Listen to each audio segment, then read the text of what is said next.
Hello everyone, welcome to Sanmarga classes. 33ನೇ ಪ್ರಶ್ನೆ, ಶ್ರಮ ಮತ್ತು ಉದ್ಯೋಗ ಎಂಬಂತಹ ಚಾಪ್ಟರ್ ಇಂದ ನಿರುದ್ಯೋಗದ ವಿಧಗಳನ್ನು ಪಟ್ಟಿ ಮಾಡಿರಿ ಅಂತ ಕೇಳಿದ್ದಾರೆ.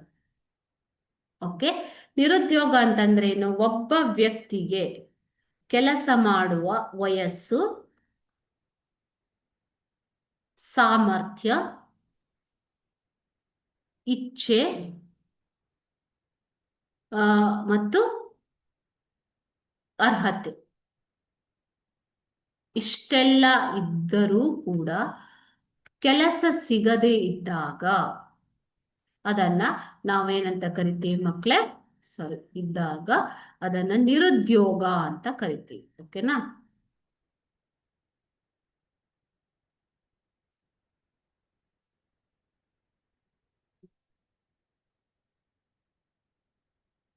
ಅದನ್ನ ನಿರುದ್ಯೋಗ ಅಂತ ಕರಿತೀವಿ. ಸೊ ನಿರುದ್ಯೋಗದ ವಿಧಗಳು, ಎರಡು ರೀತಿಯ ನಿರುದ್ಯೋಗಗಳಿವೆ: ಗ್ರಾಮೀಣ ನಿರುದ್ಯೋಗ ಮತ್ತು ನಗರ ನಿರುದ್ಯೋಗ.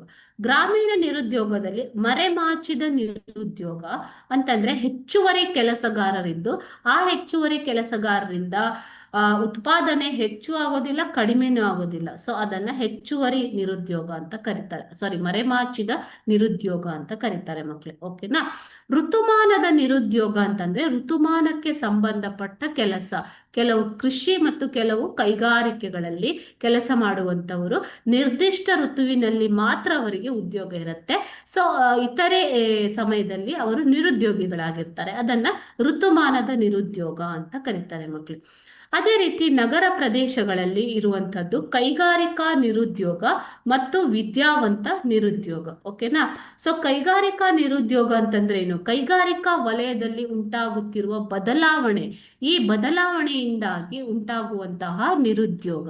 ಓಕೆ, ಸೊ ಕೈಗಾರಿಕಾ ವಲಯದಲ್ಲಿ ಆಗುತ್ತಿರುವ ಬದಲಾವಣೆಯಿಂದಾಗಿ ಒಬ್ಬ ವ್ಯಕ್ತಿಯು ನಿರ್ದಿಷ್ಟ ಅವಧಿಯಲ್ಲಿ ನಿರುದ್ಯೋಗಿ ಆದರೆ ಅದು ಕೈಗಾರಿಕಾ ನಿರುದ್ಯೋಗ. ಸೆಕೆಂಡ್ ಒನ್, ವಿದ್ಯಾವಂತ ನಿರುದ್ಯೋಗ. ವಿದ್ಯಾವಂತ ನಿರುದ್ಯೋಗ ಅಂತಂದ್ರೆ ಏನು?